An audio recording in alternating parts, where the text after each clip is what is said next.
Eh bien bonsoir à tous les amis, aujourd'hui on se retrouve pour un nouveau débrief, pour le débrief de Racing Club de Strasbourg contre l'Olympique Lyonnais, défaite 4-2 de Lyonnais là-bas au stade de la Méno. Voilà, c'est parti, hein, comme tu me vois à ma gueule, je suis pas content, forcément défaite, oublie, j'ai envie de te dire, on n'a jamais forcément le sourire quand on perd. Mais bon, je suis un peu aussi énervé parce que j'ai des problèmes personnels, mais ça on s'en fout encore, à la limite, c'est pas dans le débrief, mais surtout que j'ai pas pu bien voir le match aussi par la même occasion, donc ça me fait un peu chier. Mais tout ça pour te dire que oui, ce débrief va être un petit peu rapide, parce que j'ai pas bien vu le match, et surtout que je vais pas te mentir, j'ai surtout vu voilà la première et une partie de la deuxième mi-temps. J'ai pas vu la fin où on a marqué le dernier but, mais bon, c'est un but sur penalty, donc il y a pas grand chose à dire. Voilà, compo de la part de notre ami Fonseca qui lui est en tribune quand c'est comme ça. Donc on part toujours sur le même schéma tactique, avec du coup Perry dans les cages, Abner à gauche. Oui, pareil, trêve internationale oblige, certains de nos internationaux n'étaient pas en forme. En plus, on a appris la blessure de Malik Fofana qui sera sûrement incertain jusqu'au match retour contre United. Très gros coup dur, au pire moment de la saison d'ailleurs, mais bon, ça c'est... Là, quand tu veux la chance, elle y est pas, on n'a pas la chute à Dédé malheureusement. Niakate Mata, Maitland Nice, voilà en défense. Le mieux, alors le double pivot, il a fait peur. Franchement, quand tu vois ça sur le papier, Veretout, Tessman. Et pourtant, tu vois, ça n'a pas été si pire que ça. Tu vois, Veretout, limite, pas loin d'être le top du match, de notre côté.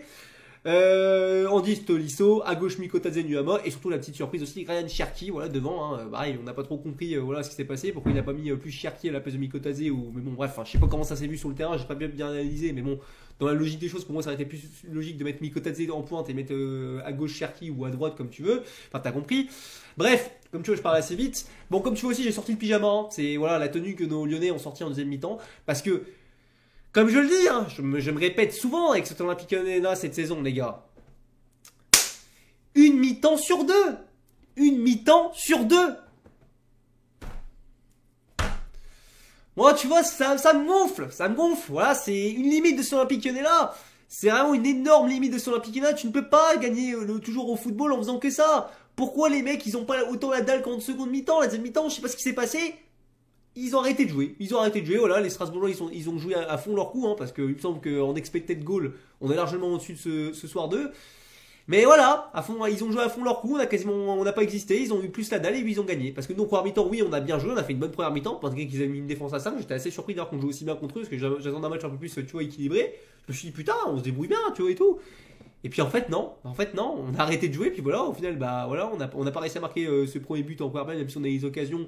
Après, bon, faut dire que nos frappes étaient un peu timides aussi, mais ouais, on a arrêté de jouer, puis on s'est fait niquer. Voilà, deuxième mi-temps, voilà, on prend, et en plus on prend 4 buts, pareil, et ça c'est aussi ça aussi révélateur aussi d'une limite de ce Olympique Lyonnais, j'ai envie de te dire, c'est la défense, la défense c'est compliqué, Tessman aussi c'est compliqué, Tessman aussi, franchement, performance clownesque, ce soir, Tessman, comme je le dis, franchement, n'espérez pas gagner une Europa League avec un milieu de terrain avec Matic qui est vraiment en fin de carrière, qui est en bout de course, qui est toujours bon, mais qui sera peut-être pas assez bon quand on joue contre des gros joueurs techniques qui sont explosifs, tu vois, comme on a vu ce soir. Et avec juste Tolisso derrière, ou je ne sais pas qui d'autre tu mets à côté, mais t'as compris quoi.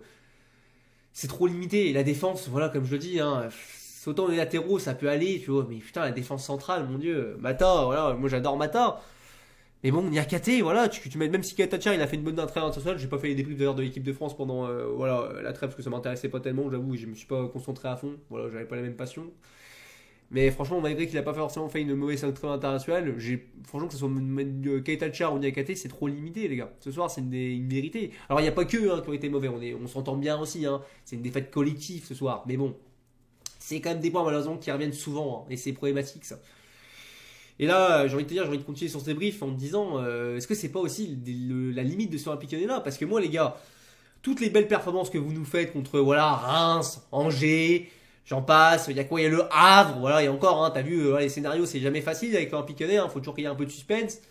C'est bien, pareil, c'est bien de gagner contre Nice, mais bon, la façon dont t'as gagné contre Nice, à chaque fois, notamment la deuxième fois, là, quand on gagne 2-0, qu'on les a battus, faut pas se mentir, la première mi-temps n'existe pas, si on repart à 2-3-0 à la mi-temps, c'est comme ça. Bah, tu te rends compte que voilà, contre les plus gros, je le dis tout le temps, et moi contre Strasbourg, pourtant c'est pas de base sur ce papier, c'est pas une grosse équipe de Ligue 1, mais cette année il faut dire que c'est en forme, ça joue très bien, voilà, d'ailleurs c'est passé devant nous au moment où on vous parle, on est 6ème, et Lille peut aussi repasser devant nous. La course avec des champions va être très très rude, on va plus avoir droit à l'erreur les gars, le prochain match c'est face à Lille à la maison la semaine prochaine, on va voir ce que vous avez dans le ventre, enfin on voulait déjà voir on voulait déjà voir ce que vous aviez dans le ventre sur ce match là, le focus m'a fait un peu peur, voilà, bon on a vu que ce soir vous n'avez pas assumé. Alors les gars, Attention les gars, on est dans la dernière partie de la saison, on est actuellement le 28 mars, au moment où je vous regarde, parce que je regarde un peu la date, excusez-moi. C'est là qu'on va voir, hein. Mais bon, voilà, moi je suis inquiet. Je suis inquiet franchement parce que je vous dis, on est très content de jouer un quart de finale face à Manchester United, mais est-ce qu'on va réussir à vraiment les sortir? Est-ce qu'on va réussir à faire quelque chose? On verra bien, hein. On se fera fixer la semaine prochaine, j'ai envie de te dire, enfin la semaine d'après du coup plutôt. Mais ouais, franchement, pour l'instant je suis pas confiant. Je vais être avec vous, je suis pas confiant et j'ai très très peur pour la suite. On verra bien. Hein, après, c'est pas cette défaite qui doit tout remettre en cause non plus, hein. Je pense que c'était un Piquet est toujours capable de nous faire rêver. Mais voilà, c'est triste de perdre de cette façon-là, 4-2, hein, c'est assez lourd, hein. Bon après voilà, on n'a pas fait un peu un match totalement dégueulasse non plus, même si la deuxième mi-temps si elle est affreuse.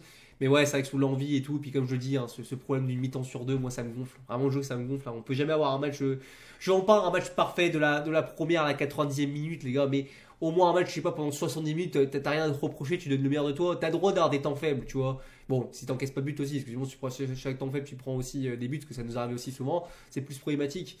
Mais moi, ça me gonfle, ouais, ça me gonfle. Je suis désolé, hein, je parle pas aussi beaucoup de tactique, voilà, de comment ça joue et tout. Après, ils ont beaucoup joué, voilà, on sait que Strasbourg, ils ont beaucoup joué avec leur jeu explosif, ils sont des joueurs très jeunes, hein. Pareil, on s'est vraiment fait soulever par une équipe très jeune, hein. Franchement, c'est des U21 presque, des U20. Enfin bref, t'as compris. Bref, voilà, essayons de. Il va falloir qu'on se remette très vite dans le bain. Pareil, il y a peut-être le retour d'un international qui joue. Bon, pour moi, ça c'est bien, mais j'ai envie de te dire, il n'y a pas que nous qui avons la trêve internationale, hein, c'est tout le monde. Donc, bon, j'ai envie de te dire, cette excuse, j'entends pas trop. Mais bon, on va voir.